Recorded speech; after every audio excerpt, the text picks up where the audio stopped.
कर्नाटक के पूर्व मुख्यमंत्री जगदीश शेट्टार ने कांग्रेस ज्वाइन क्या की। भाजपा का तो हाल कुछ वैसा ही हो गया, गलती से मिस्टेक हो गई।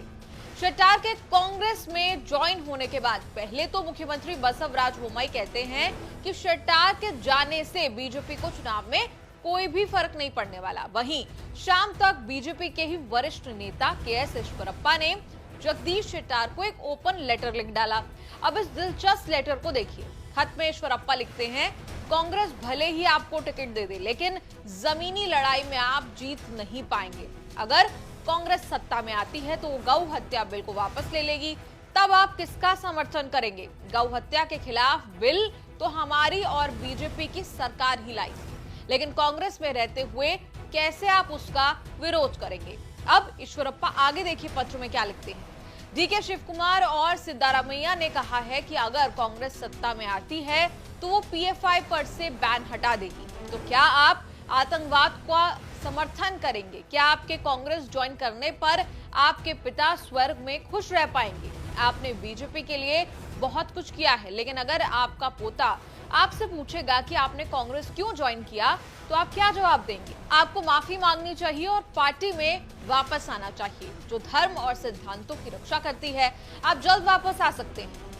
बता दें कि 17 अप्रैल की सुबह ही जगदीश शेट्टार ने कांग्रेस का दामन थामा था। दरअसल उसके 2 दिन पहले ही जब शेट्टार को आने वाले चुनाव के लिए टिकट नहीं मिला तो उन्होंने बीजेपी से इस्तीफा दे डाला। उन्होंने कहा कि मुझे पार्टी ने इग्नोर किया। शेट्टार के मुताबिक पार्टी हाईकमान ने उनसे कहा था कि चुनाव ना लड़े ताकि नए चेहरों को भी मौका मिल सके। दूसरी तरफ सीएम बोम्मई ने दावा किया कि केंद्रीय गृह मंत्री अमित शाह ने जगदीश शेट्टार को दिल्ली में एक बड़ा पोस्ट जो है उसका वादा किया था। खबर तो ये भी थी कि भाजपा ने शेट्टार को गवर्नर बनने, केंद्रीय मंत्री बनने तक का ऑफर दे दिया था, लेकिन उन्होंने सभी ऑफर जो है वो ठुकरा दिए। बता दें कि शेट्टार को लेकर इतनी चर्चा क्यों है, वो इसलिए क्योंकि कर्नाटक की सियासत में बीएस येदियुरप्पा के बाद शेट्टार ही लिंगायत समुदाय के सबसे कद्दावर चेहरा माने जाते रहे हैं। और कर्नाटक में लिंगायत वोटर्स की आबादी आपको बता दें 17% है।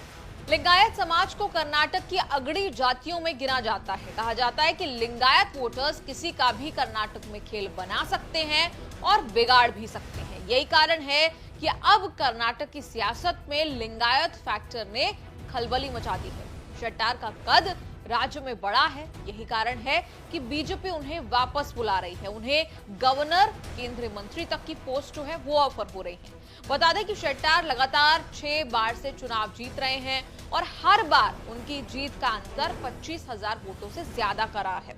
2018 के विधानसभा चुनाव में धारवाड़ जिले की हुबली धारवाड़ मध्य सीट से जीते थे।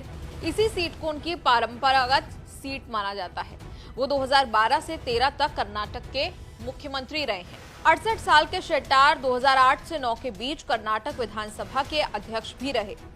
कहा जाता है कि शेट्टार का कित्तूर कर्नाटक इलाके की 25 से ज्यादा विधानसभा सीटों पर अच्छा खासा प्रभाव है।